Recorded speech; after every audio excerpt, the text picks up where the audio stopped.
Congressman Keith Self of Texas. He serves on several House committees, including the Foreign Affairs Committee. He also served our country for 25 years in the United States Army before retiring with the rank of Lieutenant Colonel. He represents the 3rd Congressional District of Texas. Congressman Self, welcome back to Washington Watch. Thanks so much for joining us. Great to be here with you, Tony. Thank you. So let me start with big news this week. Everybody talking about the Venezuela attacks on the narco-terrorist boats. Rear Admiral that was Brady in charge of those operations was on Capitol Hill this week, Capitol Hill today, rather, giving a classified briefing. What do we know? Well, I have not seen the video. But the reports focus on the video because this is the transparency of the Trump administration. Now, the military command, to include a legal advisor, and we need to make sure that people understand the legal advisor was there, decided that that second strike that is causing so much consternation amongst the Democrats was indeed legal. The survivors may have been trying to save drugs. They may have been trying to communicate with other drug boats. But what I want to say, Tony, is I think the Senate needs to stop whining about this, stop complaining, and let's figure out how we can help Donald Trump stop the drugs that are killing 300 plus people every day. If an airliner went down every day, about the 3rd day, the American people would be up in arms. Now, if the Senate wants to do something, why don't they put an AUMF on the floor, the authorization for the use of military force, and let's go after the drug cartels. Actually, in the last Congress, Chairman McCall of the House Foreign Affairs Committee was working on that AUMF. So let's do something to help stop the drugs that are killing Americans here in our homeland.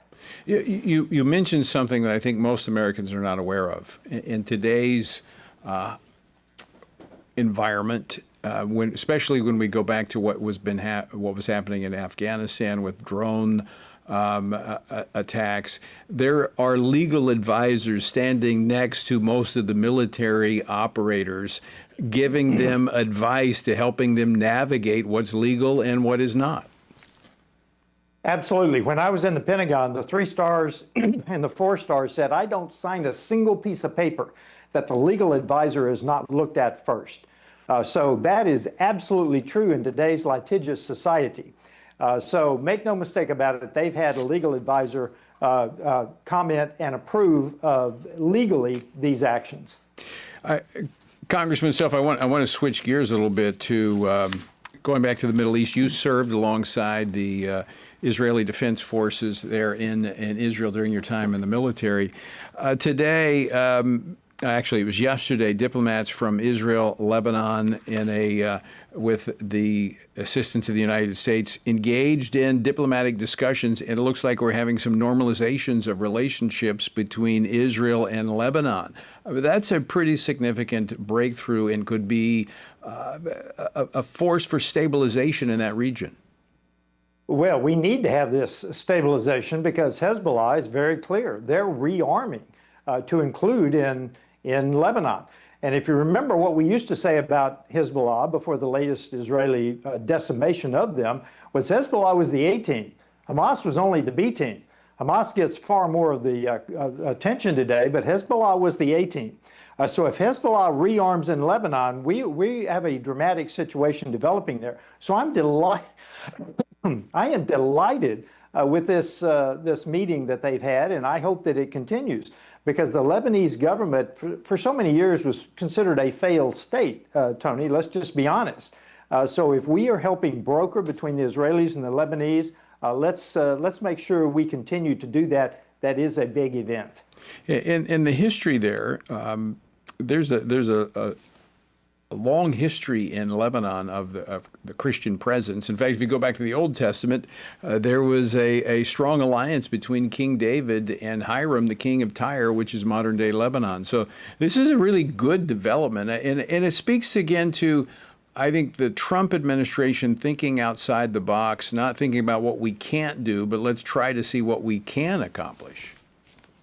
And if they can accomplish that, if we can have a true alliance between the government of Lebanon and the government of Israel, that would put Hezbollah on the outside And that would be a fabulous outcome, Tony. So let me jump to another part of the world. We got about a minute left. Ukraine, Russia. What do you see happening there? Well, they haven't come to any agreements, but they continue to meet. Putin continues to drag this out. But I will tell you, I think that Putin holds the cards here because I don't think he sees any reason to stop. So he will drag it out. He will continue to meet. He will continue to talk. But we have got to stop the oil sales that are funding the Putin war machine. He was just in India talking to them because India and China are the two big countries that are basically funding the war in Ukraine for Russia. Right. We need to have stronger sanctions. Not to mention even a number of the European countries, the NATO countries that are buying that Russian oil. Congressman Keith Self, always great to have you on the program. Thanks for taking time to join us today. Thank you, Tony.